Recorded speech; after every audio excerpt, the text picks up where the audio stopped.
And another way that information traveled before the telegraph and the radio was via horseback.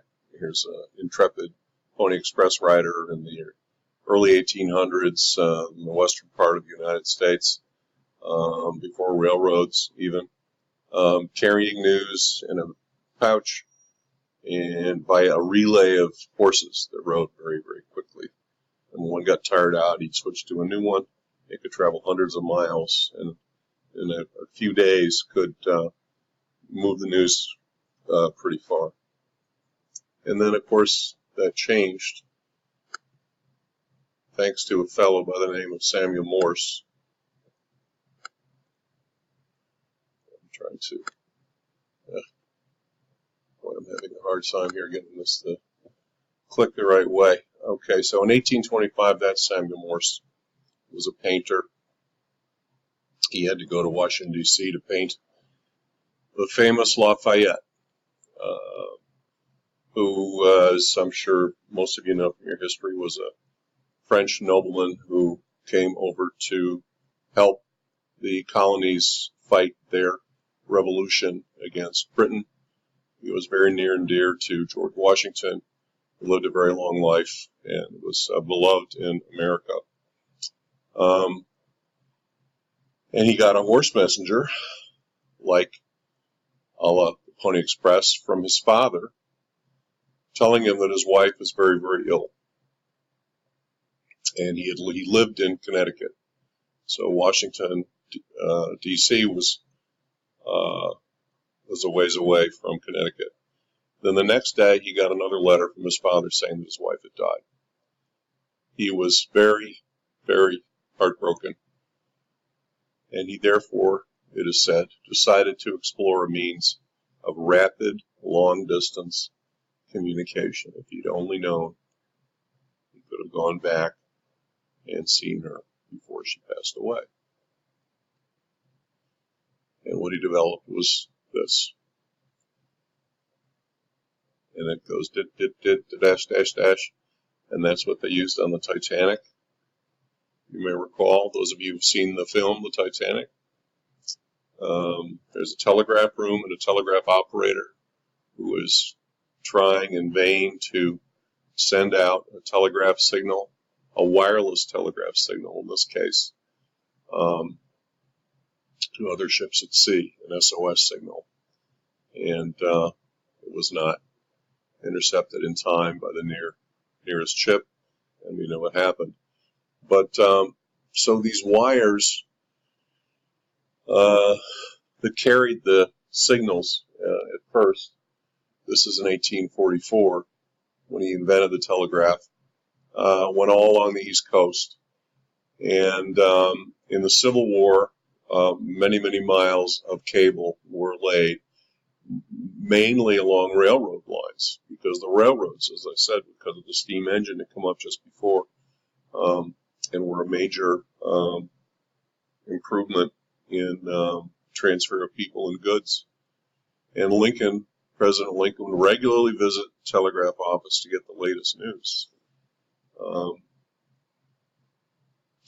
Western Union dominated the telegraph from the end of the Civil War through the turn of the century.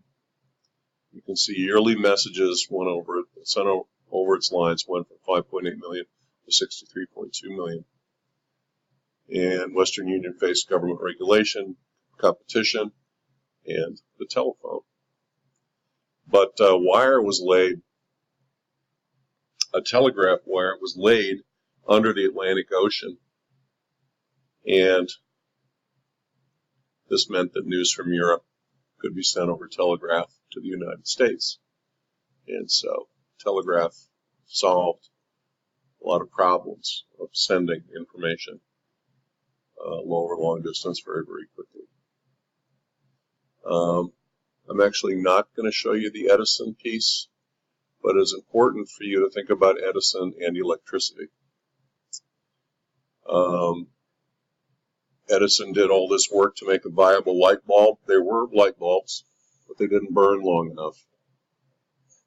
But what are you going to do with a light bulb? hold it in your hand, or if your Uncle Fester and the Addams Family put it in your mouth. So there were gaslight utilities.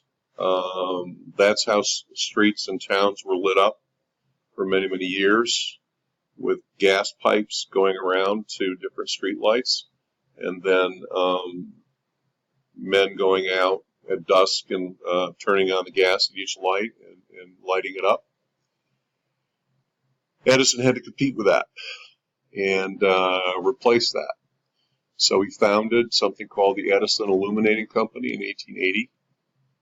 He patented a system for distributing electricity. And they established their first electric utility with lights coming out of the Pearl Street station in New York City. And on September 4th, 1882, he switched on his Pearl Street generating station's power, which provided direct current to 59 customers in Lower Manhattan. And this is a picture of lights lighting up in Japan as other countries looked at electricity. And Edison, of course, went on to found General Electric and invented the phonograph, play records, did a lot of work with movie cameras, was not only an amazing inventor and adapter of technologies, but a very successful and some would say ruthless businessman. You could ask Nikola Tesla about that. Tesla worked for Edison, and it said that Edison cheated him out of something that he promised him. And AC current, direct current, and alternating current were competing forms of technology. Edison, with his direct current, and Tesla with alternating current, which he thought was more amenable to many, many things. So here's some of the things that went on here with establishing electric power and power plants. And you can see we talked about the first one in New York, and then in England, and then Italy, and on and on. By the way, things ended up going to alternating current eventually, and Tesla was proved right. So this is, these are power plants in the U.S. Now. Those are electricity generating units. And it gives the source. Some of it's wind, some solar, different colored dots are different sources for electricity. Natural gas, coal, you'll see quite a bit there in green. Nuclear, hydroelectric, which is damming up water and then having the water push turbines. Electricity and electrical power plants changed the country and changed the world. So electricity was there. You could plug in devices, plug in lights, and eventually other devices were developed with electrical motors that you could use. And then when Tesla, so most people say, some people say Marconi, realized that there were these things called radio waves that you could send out, and then receivers could pick them up and play sounds. This is a simplified version of the radio wave spectrum. I know it's kind of a complicated thing to look at, but you'll see how many different devices use radio waves. Broadcast TV on the upper left there has certain size radio waves. Cell phones use radio waves, folks. Your garage door opener uses radio waves. Security alarms, Wi-Fi networks, and of course, radio itself. Make use of the electromagnetic spectrum to send content and impulses and all kinds of things. Very fascinating. But this radio wave spectrum is at the middle of radio, TV, internet, and mobile.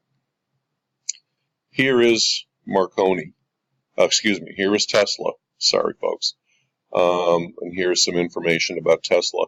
I'm not actually going to show you these videos. If you want to look at them, you can, but one is from a movie about Tesla, and another is just a little story about Tesla and Edison and some of the things he was up to. You will note also that Elon Musk named his pretty amazing electric car after Nikola Tesla. It's the Tesla. And in fact, the electric motor in the car was basically designed by Tesla decades ago. The guy was kind of an amazing genius. Now we're going to take a little simplified look at how radio works, how the waves are sent and picked up, and we're going to stop again, and you'll be able to watch the video.